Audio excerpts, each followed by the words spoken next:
No. There's not. The thing, we have a different OS. The operating systems are different. The OS I grew up with is that you have to work and make sure you achieve everything by yourself, right?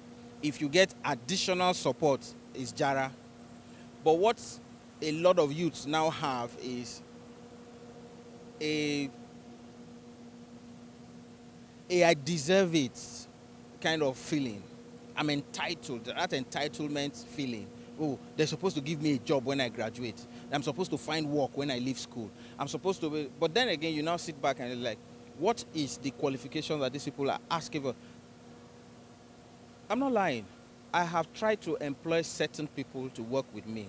And when they come and you tell them, okay, this is what I'm into, what can you do to add value to my organization? And you find that a lot of them just want a paying job. So if you're not bringing value to the table, then I'm not looking for you. Because I've created this organization and I need people who would add value. Because if you want to just earn a salary, then go to civil service. Even at that civil service level, when you join civil service, it's expected that you add value to civil service. But what a lot of people do, they just go there because of retirement job. You find a lot of people, and those are the people that are messing up things for other people. So you find somebody who can't deliver because they know 1 or 2, 3 people, they get the job. The people that can deliver are left out. People are not properly prepared. Teachers are even lacking the knowledge to impart. Because the person has to have that knowledge first to impart it. You find teachers who can't teach.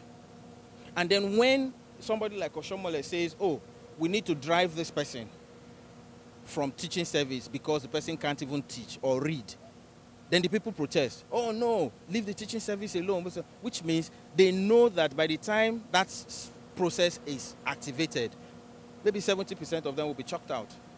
Meanwhile, those are the same people that are training children to go to other classes. You know, the thing is that you already have people who are uninformed, disenfranchised, neglected, and forgotten in the normal things that they should get.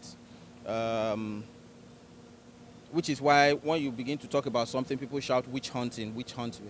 You have people whose children were kidnapped and paid 20, 30 million, monies that they would have used to train the child up to like university level or beyond. Those people would not be the people saying Evans should be freed. But how can you be saying the person should be freed when the person has confessed to the crimes that the person has committed? What it just says is just like people were saying then, oh, 419, leave the 419, Oyibo people too had done this to us. You will see that there's a trend in this country that people do not know the consequences of letting people get away with crime. There was a time a minister in this country bought a car that shouldn't have been sold for a particular price. I think Minister for Aviation. And when the noise came out that why would you buy a car that shouldn't be sold for that price, and people were placing adverts in the paper, leave her alone, she's our daughter, she represents so and so. So it has become tribal, which is the same reason why we have problem in civil service. They will be like, oh no, quota system. So let's work on merits. Merits will get us to where we need to. Okay, when you want to get on a flight, do you say the pilot must be Igbo? No. What you need is a pilot that will take you from takeoff to landing. It's not about whether the pilot is Igbo, Muslim, gay, or for want of a better word, a racist. What you want is a pilot that knows how to do the job. So it is about jobs. So if you see some of these people that are politicians, the people they employ, right? They can't employ them in their own personal offices. There was a governor who had somebody as special advisor. When he left office and set up his company, the person told him he wanted to work with him. He said, no, you can't work in my organization.